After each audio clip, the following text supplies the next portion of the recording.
And it's always like, what will I share with them this year? The story that Ruby Has a Worry was perfect for my talk today.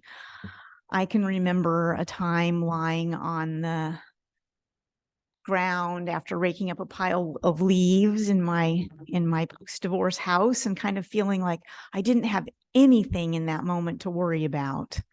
I was mid 40s and I'd figured out career and relationships and things were good. Things were really good. Looking up at the blue sky. And that lasted for about 10 seconds. And then the mind, which has that wonderful negativity bias, turned around and said, well, what do you have to worry about in the next stage of life? And of course, then words like menopause and my mother's aging and dying and daughter going away to college just popped right in, and there were the worries again. So during all of those years between that moment and COVID times, I wrote poems about those worries and about being in midlife. So I thought I would share some of those poems today. Because one thing I've learned over those years is that midlife is not a crisis. We talk about it as a crisis because in our culture, we're pretty much fixed on remaining adolescents. And so adolescents are supposed to be proving how amazing they are and figuring out how to acquire a lot of cool things and kind of bragging and showing off their virility and all of that stuff. So we hit midlife and we don't know what to do because those things, those old maps don't have any meaning anymore. But we think they're the only meaning, and that's why you hear the stories about people buying sports cars and having affairs and treating it as a crisis. But I've found that midlife is actually a sacred opportunity to become something bigger and more soulful and deeper and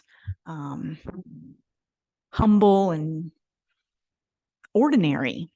And that's what my poetry taught me. So this is a manuscript in progress. The first poem I want to share with you is called Confusion, Turning to Prayer. And it came from one of those wonderful midlife moments. You may have had them, where you wake up in the middle of the night and you can't fall back to sleep. And you don't even know what you're worrying about. And things feel disorienting. I had one of those moments and I started to mutter the word midlife kind of in exasperation. And this poem is about what that moment became. In the dark of the night, in the middle of life, may you wake, feeling the familiar fear, and suddenly realize you are in the midst of slowly, painfully giving birth, and have been and will be in labor for years, losing, growing. And may you mutter midwife in confusion, turning to prayer, begging the dark to help you, and hear the poetry, midwife, midlife, midlife, midwife, and be calmed by this, letting midlife do her work, attending the birthing chambers, where who you are, that too tight-skinned, tightly clothed, tightly wound young woman is being opened out, spread wide, like a snake skin, from which is emerging that wild, white-haired, loose and expansive, grinning and playful old woman, who must be your soul.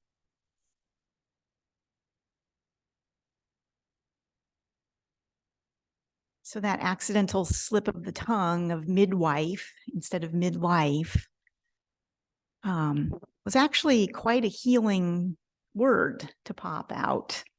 I started thinking about what midwives do, and I read in a book about Celtic spirituality about how in the old days in Ireland, the midwife and the woman giving birth used to sit at the threshold of the old cottage so that the woman could kind of brace herself in the door frame right on the threshold. And I learned that the word, the old Latin word for threshold was limen, L-I-M-E-N, limen, which is connected to the term liminality. So when we go across the threshold to a new stage of our life, we enter a liminal space.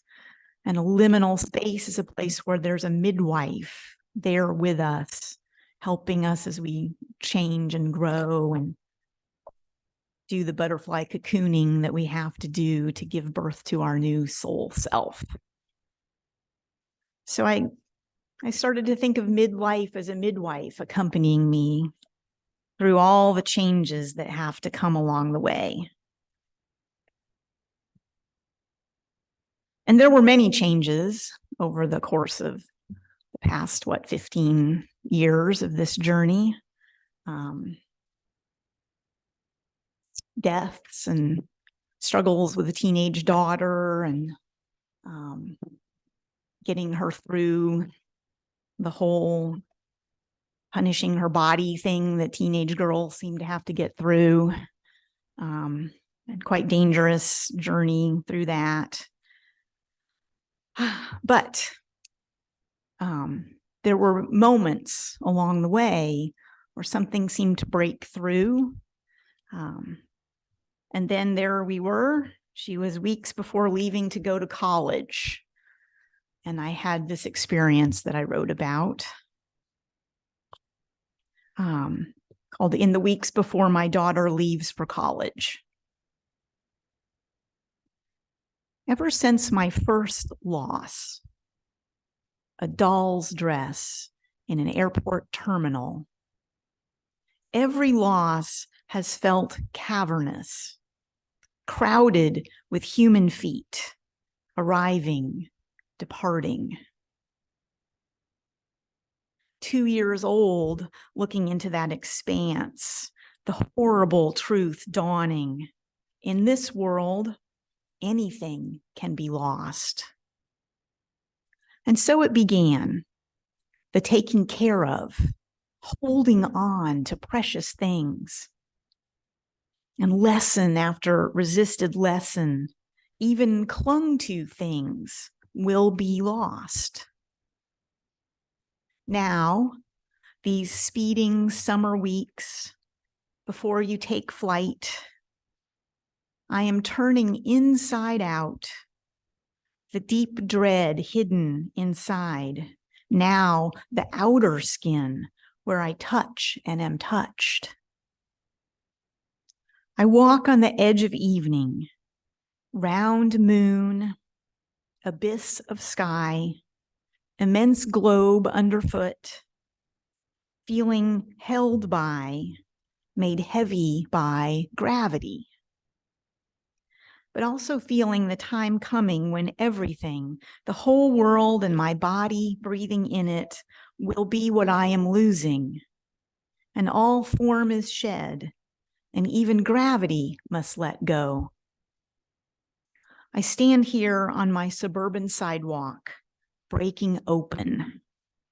I ache in unison with every other little thing.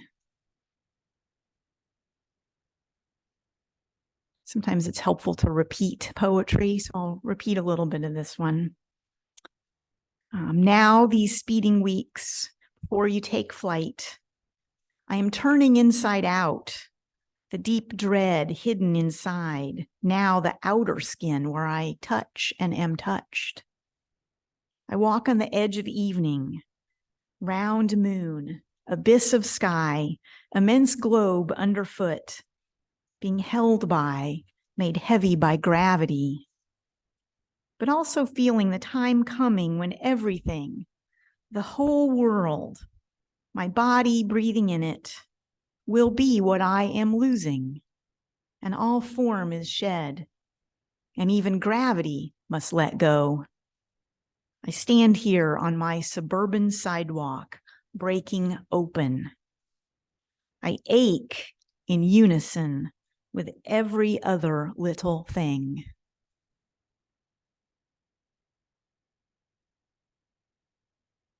So midlife is a wonderful time that exposes you to your own mortality, and those meditations on, I'm going to have to let go of everything. So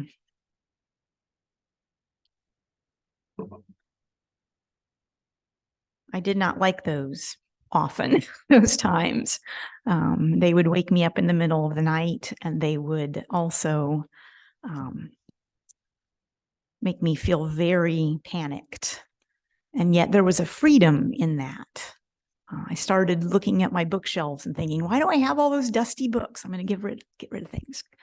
The great clearing, I called it, the great clearing, going through the closets and just shedding all this stuff. Like if you've ever portaged a canoe where you have to carry the canoe and everything on your back, and you read history books about explorers and they have to leave half of the stuff they packed because they packed too much and the storms are intense. And that's what midlife started to feel like, was I was portaging and I'm like, why do I have all this? Get rid of it.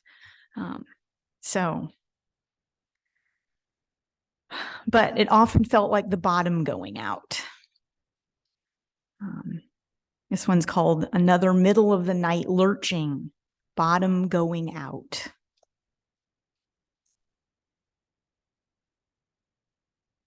Floor disappearing. It's some other structure you didn't even know your life was built on until you began plummeting. It spills away. Gone is yesterday's vibrant terrain of hurry, plan, hunger, more, of being the hero of your story. Now, here at this dark, old threshold, step on ground that isn't solid, that isn't where mind expects. Go by instinct and bare feet, earth alive, quaking, sinkholes and unexpected crevasses. Slip into the briny pools of ancient water that wash the past away and thin the ego into a ghost. Don't dress again in beautiful illusions. Stand here naked. Ahead, in the shadows, faint as a moth, a spirit, some haunting hint of who you truly always were, beckons, dancing, offering to go hand in hand as she feels for you the way down, down, down.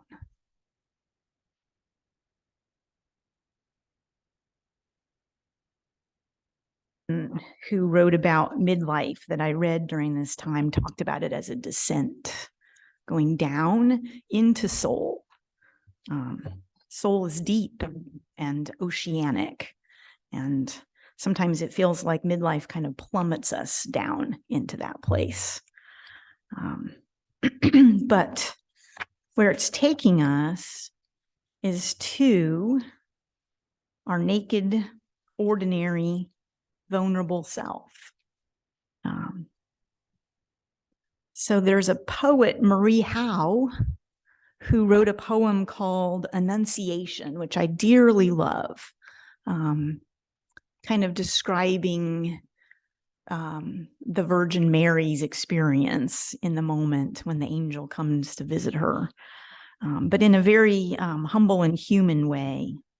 And there's a line in her poem that became kind of a mantra for me during all of this 15 years of midlife. The line in the poem is, only able to endure it by being no one, and so specifically myself, I thought I'd die from being loved like that. So specifically myself. I love those words, being no one, and so specifically myself, I thought I'd die from being loved like that. And as I walked with this midwife, I felt that she was loving. I felt that midlife is a loving presence, and that she was turning me into no one.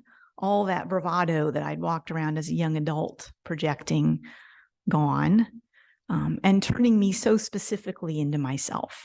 So I wrote a response to Marie Howe, and this short poem is just called Still Ordinary.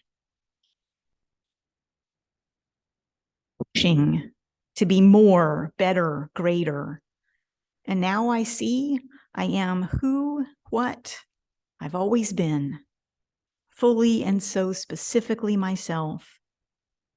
I simply am. I am simply who I was from the beginning, human, vulnerable, and now, surprise, gladly so. To be more, better, greater. And now I see I am what, who I've always been, fully and so specifically myself. I simply am. I am simply who I was from the beginning, human, vulnerable, and now, surprise, gladly so.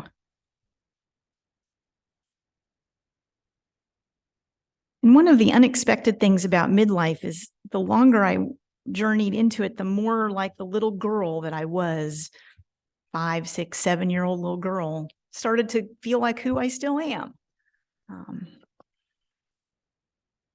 So I want to share a poem about being with my girl after her freshman year of college, because it was one of those midlife moments of ordinary mysticism.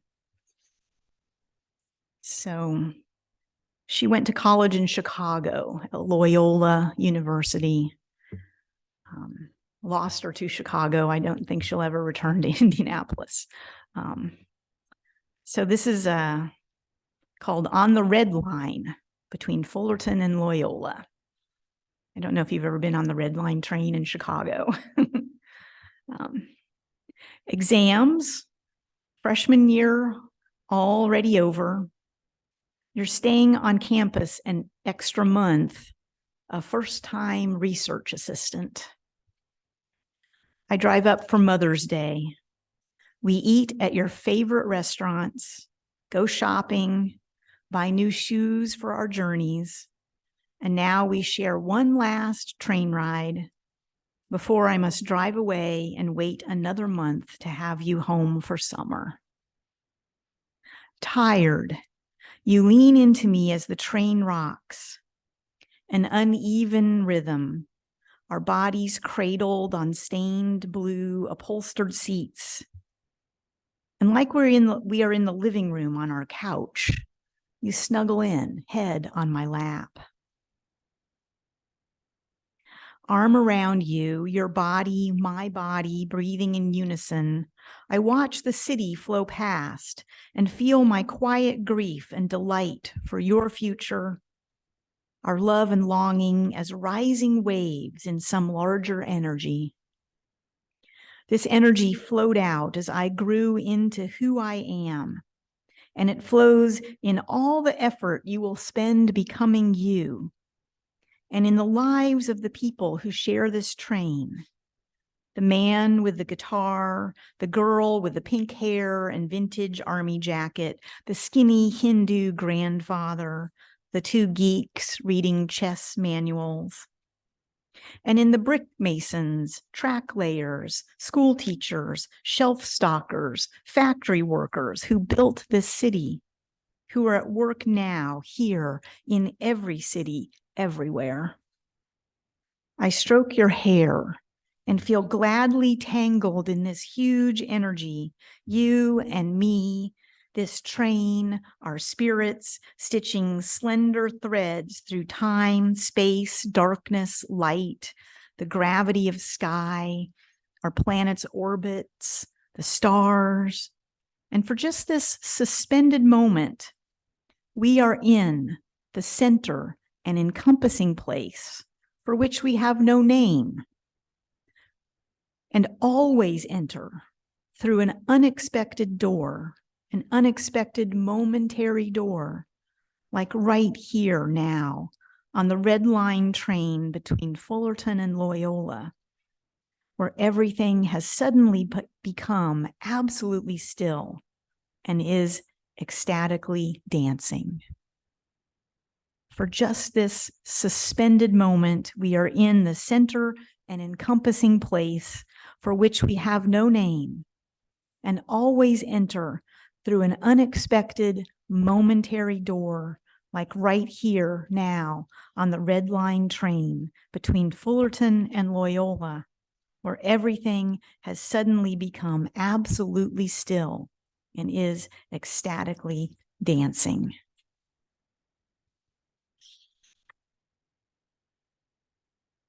As you go through midlife and you lose and let go and let go and lose, you start to realize that being alive in the moment is the most important thing you can do. And being alive in the moment lovingly is what it's all about. So I want to end with one poem that is kind of like describing those 15 years as a journey through more of a folktale or fairy tale kind of perspective. So putting midlife into the mythic. So it's called Soulfarer's Journey.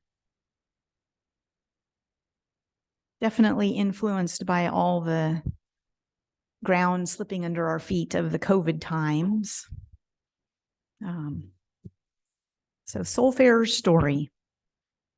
Since the last sea change, I gathered scraps of wood and built a rough but seaworthy little boat, raised a tattered sail, and learned to follow currents and trade winds, plying the waves, carrying favored tools, earning my living one harbor to another.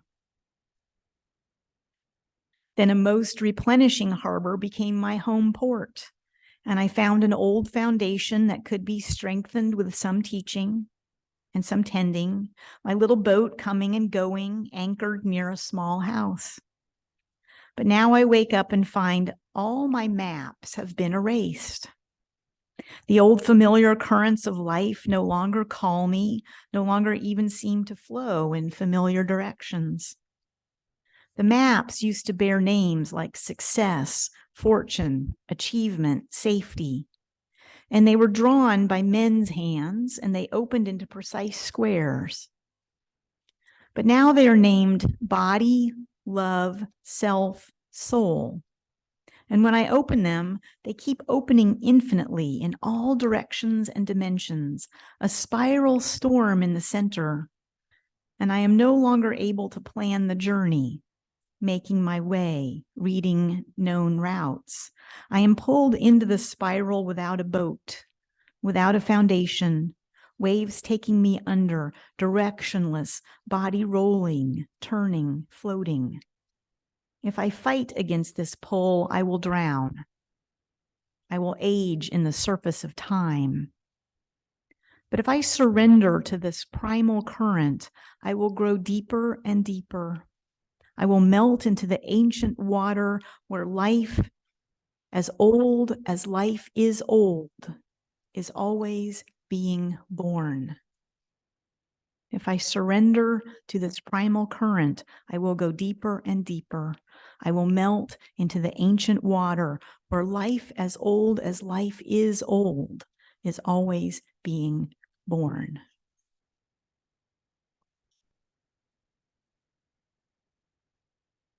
So hopefully I didn't discourage you from embracing midlife with all of that melting and dissolving and maps and no maps. Because what I've come to believe is that the sacred opportunity of midlife is that we mature into being elders who can serve the world. And the world needs to let go of its old maps that we are living by and following in our industrial era no longer work. So we need people who have had the courage to let go of their own ego maps and are used to that kind of liminal space to help bring us as a species toward our own midlife, to be adults instead of adolescents, and wiser adults, not just young adults.